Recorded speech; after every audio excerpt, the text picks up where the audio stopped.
Con algo de vergüenza, le conté a Elvira, la jefa de enfermeras, lo del sonido de la pelota y la figura en el monitor. Esperaba una burla, pero en su lugar me dio una sonrisa cargada de una tristeza que no entendí. «Ah, no se apure, don Armando», me dijo con esa voz suave. «Es Jorgito, así le decimos todos. Cuando oiga su pelotita, nomás déjele un dulce o una galleta en la mesita de la sala de juegos. Con eso se calma y lo deja hacer su ronda en paz».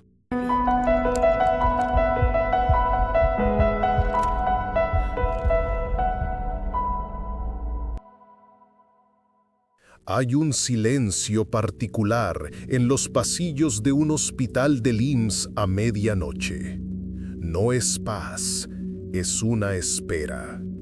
Para quienes cubren el turno de noche, a veces lo que espera no es un paciente. Lo que están por escuchar es el testimonio real de 3 trabajadores cuya vocación los enfrentó a lo inexplicable. Antes de empezar, díganme en los comentarios si alguna vez han sentido una presencia en su lugar de trabajo. Mi nombre es Luca. Prepárense, porque la primera historia demuestra que algunas almas nunca son dadas de alta. El archivo muerto. El cansancio es un peso físico. Lo sentía en los párpados, en la nuca, en el sabor amargo del café recalentado que bajaba por mi garganta. Turno doble. 14 horas respirando el aire viciado del hospital de especialidades, esa mezcla de antiséptico, enfermedad y prisa que se te pega en el alma. La raza a las 2 de la mañana es un gigante de concreto que duerme con un ojo abierto. El zumbido bajo y perpetuo de las lámparas fluorescentes era el único sonido constante, un mantra eléctrico que te adormecía la mente mientras tus pies seguían moviéndose por los pasillos de linóleo pulido. Mi único pendiente, la última barrera entre este lugar y mi cama, era una solicitud absurda del jefe de piso: bajar al archivo muerto por un expediente de hace años. ¡Qué lata con este pendiente! Estaba en la estación de enfermería, poniendo en orden las últimas notas, cuando una carpeta en el anaquel de enfrente se deslizó y cayó al suelo con un golpe seco. Ni siquiera levanté la vista. ¿Una corriente de aire del sistema de ventilación o simplemente estaba mal colocada? La recogí sin pensar, la volví a su lugar y seguí con lo mío. La lógica es el único refugio en un lugar donde el caos es la norma. Terminé de firmar los reportes y me dirigí al elevador de servicio, el que rechina y huele a humedad. Mientras esperaba, a lo lejos, por el pasillo de oncología, escuché un llanto. Era débil, femenino, normal. En un hospital de este tamaño, con cientos de camas y miles de historias, siempre hay alguien sufriendo. El sonido viaja de formas extrañas por estos pasillos. La puerta metálica del elevador se abrió con un quejido y entré, presionando el botón del sótano. El aire en el sótano era distinto, más frío, denso, cargado con el olor a papel viejo y polvo acumulado por décadas. Este era el vientre del monstruo, un laberinto de pasillos bajos, tuberías expuestas y estanterías metálicas que se perdían en la penumbra. Los más viejos contaban que aquí apilaron cuerpos durante el terremoto del 85, cuando la morgue principal se saturó. Historias, cuentos para asustar a los residentes. Caminaba con la lista en la mano, buscando la sección H74, cuando volví a escucharlo. El lamento. Ahora era más claro, más cercano, y no era de tristeza. Era un sollozo ahogado, sí, pero con una nota de frustración, casi de rabia. Me detuve. Mi mente agotada me jugó una mala pasada y pensé en la planchada, en todas las leyendas que había descartado con una sonrisa condescendiente. Justo lo que me faltaba, que me sugestione con los cuentos de los demás.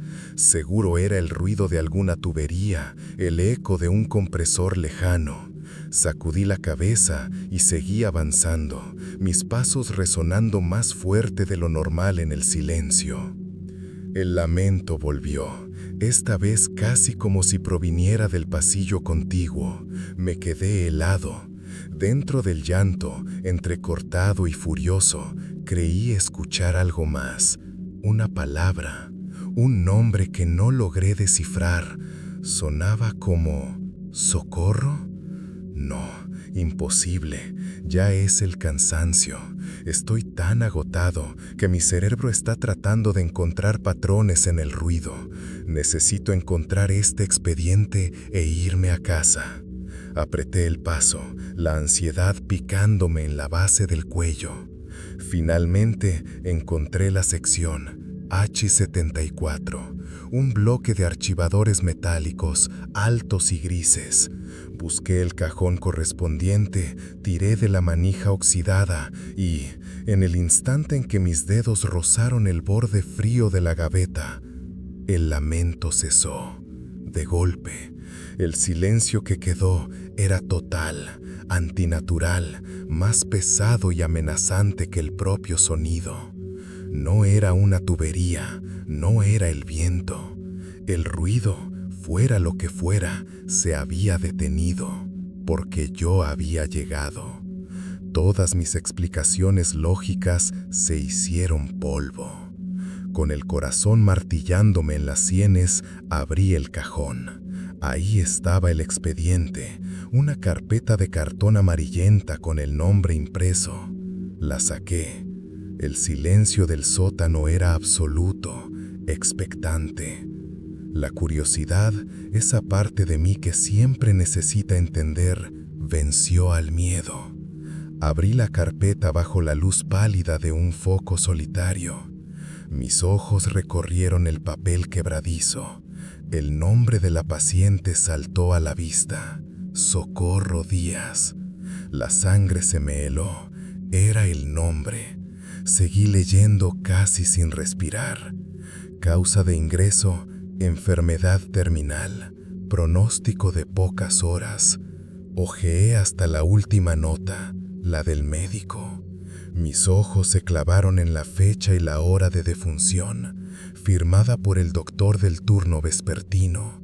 La fecha era la de hoy, la hora marcada, las 2:37. Hacía apenas 15 minutos. En ese preciso instante, mientras mi mente se negaba a procesar lo imposible, una voz susurró desde la oscuridad justo detrás de mi hombro, con una claridad perfecta. Gracias.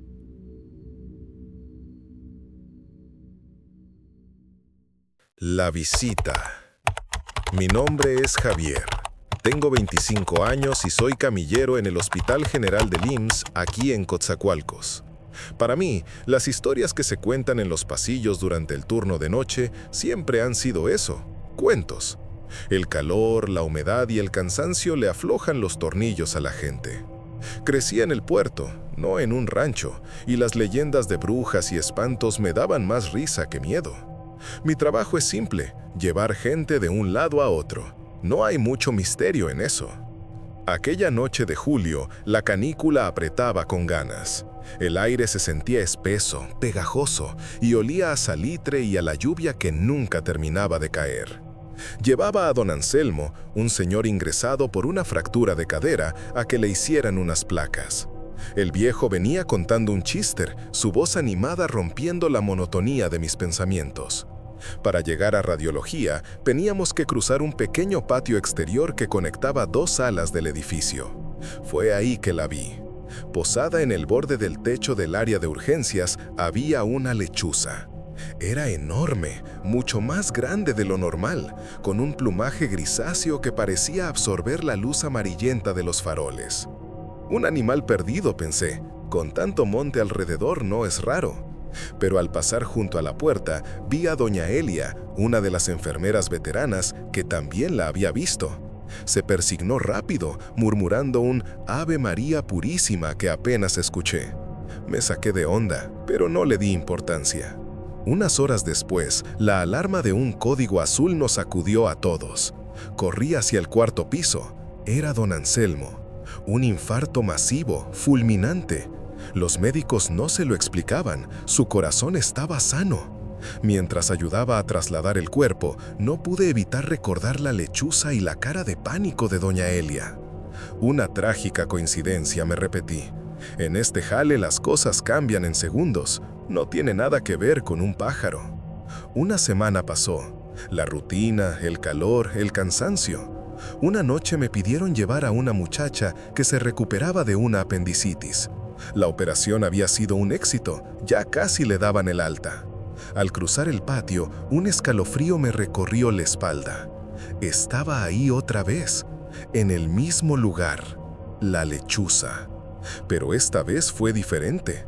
Giró su cabeza casi por completo, un movimiento antinatural, y sus ojos se clavaron en la camilla. No eran los ojos de un animal, eran oscuros, fijos, y sentí que me miraban a mí, que nos estudiaban. Apresuré el paso, el chirrido de las ruedas sonando demasiado fuerte en el silencio. A la mañana siguiente me enteré. La muchacha había muerto durante la madrugada. Una septicemia repentina, inexplicable. Dejé de usar la ruta del patio. Daba toda la vuelta por el interior, aunque me tardara más. Pero una noche, mientras esperaba el elevador en el tercer piso, escuché un golpeteo seco contra el cristal de la ventana al final del pasillo. Mi corazón dio un vuelco. Caminé despacio. Ahí estaba, en el alféizar del otro lado del vidrio, a escasos centímetros de mí. La lechuza. Sus ojos eran dos pozos negros, sin fondo, y estaban llenos de una inteligencia antigua y malévola. Me miraba fijamente, como si me conociera, como si me estuviera midiendo. El pánico me inundó. Supe, con una certeza que me heló la sangre, que eso no era un animal. Al amanecer, al salir del hospital, la encontré. Una sola pluma gris, grande y perfecta, colocada justo en el centro del parabrisas de mi motocicleta. No era una coincidencia, era un mensaje. Falté al trabajo, conduje hasta la casa de mi abuela, en las afueras de Catemaco. Sin burlas, sin cinismo, le conté todo. Me escuchó en silencio. Me hizo una limpia con un huevo y ramas de albahaca, recitando oraciones que no entendí. Me colgó al cuello un amuleto, un ojo de venado, y me aseguró con una firmeza que me tranquilizó. Ya te quité el espanto, mijo. Con esto no se te vuelve a acercar. Regresé al trabajo sintiéndome un tonto, pero extrañamente protegido. Pasó otra semana. No había vuelto a ver al ave. Me sentía más tranquilo, casi volviendo a mi antiguo yo. Una noche, mi radio sonó. Javier, se te necesita en la morgue, apoya con un traslado. El sótano era el lugar más frío y silencioso del hospital. Ahí me esperaba el doctor Matías, el forense, un hombre de pocas palabras que parecía tallado en piedra. Mientras ayudábamos a mover un cuerpo envuelto en una sábana hacia la plancha de metal, no pude evitarlo. Necesitaba saber. Tratando de sonar casual, le pregunté: «Oiga, doctor, con tantos años aquí, ¿usted cree en eso de las lechuzas?» El doctor no dejó de hacer su trabajo. Pasó un largo silencio, roto solo por el zumbido del sistema de refrigeración. Finalmente, sin mirarme, habló con una voz grave, cansada. «Mira, muchacho, yo llevo 40 años en esto. No creo en nada, pero te voy a decir una cosa. Cuando los de los pueblos llegan aquí espantados porque vieron a la lechuza, a veces se salvan. Pero cuando la lechuza viene a verlos hasta acá, al hospital, es porque ya viene a recoger el encargo. Y a esa nunca le gusta irse con las manos vacías». Justo cuando terminó de hablar, de la plancha de metal donde descansaba el cuerpo cubierto, se escuchó un sonido. Suave, pero nítido en el silencio helado. Una tos. Una tos seca. La misma tos que yo había empezado a sentir desde hace 2 días.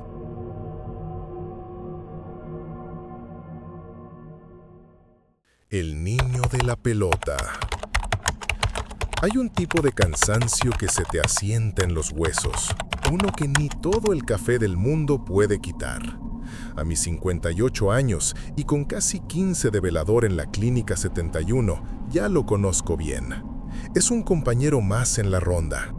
Las noches en Torreón son así, un calor seco que se niega a morir y el zumbido constante del aire acondicionado como único consuelo.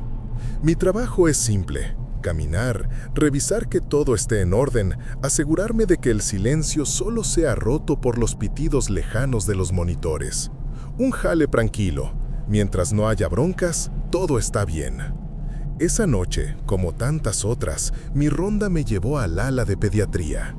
El eco de mis botas de trabajo era el único sonido en el pasillo largo, con ese piso de linóleo tan pulido que parecía un espejo oscuro. De pronto, a lo lejos, escuché un ritmo suave, casi imperceptible. Un tum, tum, tum. Me detuve un momento. Una gotera, seguro, o el compresor de alguna máquina. Este edificio es viejo, siempre está haciendo ruidos. Seguí mi camino. Al pasar por la sala de juegos, mi linterna barrió el interior en penumbra. Juguetes donados, apilados en cajas. En un rincón, solitaria, había una pelotita de hule azul, visiblemente más vieja y descolorida que el resto. No le di importancia y continué mi ronda. 1 hora después, volví a pasar por pediatría. El sonido estaba ahí de nuevo, pero ya no era un murmullo lejano. Era nítido, inconfundible. El bote de una pelota de goma contra el piso, justo al doblar el pasillo. Tum, tum, tum. Me detuve en seco. El sonido se cortó al instante. El silencio que quedó se sentía pesado, antinatural. Contuve la respiración, escuchando. Nada. Son las corrientes de aire, me dije. Pero la excusa sonaba hueca hasta en mi propia cabeza. Avancé con cautela. Al llegar a la sala de juegos, apunté la linterna. La pelota azul ya no estaba en la esquina. Ahora yacía en el centro exacto del pasillo, a unos 20 metros de donde la había visto, como si alguien la hubiera dejado ahí a propósito. Una extraña inquietud comenzó a asentarse en mi estómago. La recogí. Estaba fría, un frío que no correspondía con la temperatura del ambiente. La devolví a la caja de juguetes, sintiendo una necesidad repentina de poner las cosas en su lugar. Más tarde, ya cerca de las 3 de la mañana, estaba en mi garita revisando los monitores de seguridad. Me serví un barrilito de piña de la máquina, el gas escapando con un siseo. Mientras miraba la pantalla que mostraba el pasillo de pediatría, la imagen parpadeó. Por una fracción de segundo, juraría que vi la figura de un niño pequeño, con una de esas batas azules de hospital, asomando la cabeza desde la puerta de un consultorio antes de volver a ocultarse. Me froté los ojos, el cansancio, la mala calidad de las cámaras, tenía que ser eso. Pero la imagen se quedó grabada en mi mente. A la mañana siguiente, en el cambio de turno, no pude más. Mientras firmaba la bitácora, vi a Elvira, la jefa de enfermeras del piso, una mujer buena, con más de 30 años en ese hospital. Con algo de vergüenza, le conté lo del sonido de la pelota, lo de la figura en el monitor. Esperaba una burla, pero en su lugar me dio una sonrisa comprensiva, cargada de una tristeza que no entendí en ese momento. «Ah, no se apure, don Armando», me dijo con esa voz suave que usan las enfermeras. «Es Jorgito, así le decimos todos. Cuando oiga su pelotita, nomás déjele un dulce o una galleta en la mesita de la sala de juegos. Con eso se calma y lo deja hacer su ronda en paz». Sentí un alivio inmenso, como si me hubieran quitado un peso de encima. Tenía un nombre, tenía un protocolo. Ya no era una presencia desconocida. Era Jorgito, un alma de niño que solo quería jugar. Una semana después, la noche había sido tranquila. Fiel a las instrucciones de Elvira, le había dejado un mazapán en la mesita. El sonido de la pelota no se había vuelto a escuchar. Al entregar mi turno, me la encontré de nuevo, revisando unos expedientes. Para hacer plática, le dije con una sonrisa: «Fíjese que su remedio funcionó de maravilla, Elvira. Le dejé su dulce a Jorgito y no ha dado nada de lata. Durmió tranquilo el mijo». Elvira dejó de escribir. Levantó la vista y la expresión de su rostro no era de complicidad, sino de genuina y absoluta confusión. Me miró fijamente, con sus ojos cansados llenos de una vieja pena que de pronto lo inundó todo. «¿Jorgito?», preguntó, ladeando la cabeza. «No, don Armando, Jorgito era mi nieto. Él estuvo aquí, sí, pero gracias a Dios se alivió. Ya es un hombre hecho y derecho. Al que usted escucha, a ese niño, lo trajeron una noche hace muchos años. Nadie nunca supo quién era, ni de dónde vino. Lo único que tenía en la bolsita de su pijama era esa pelotita azul».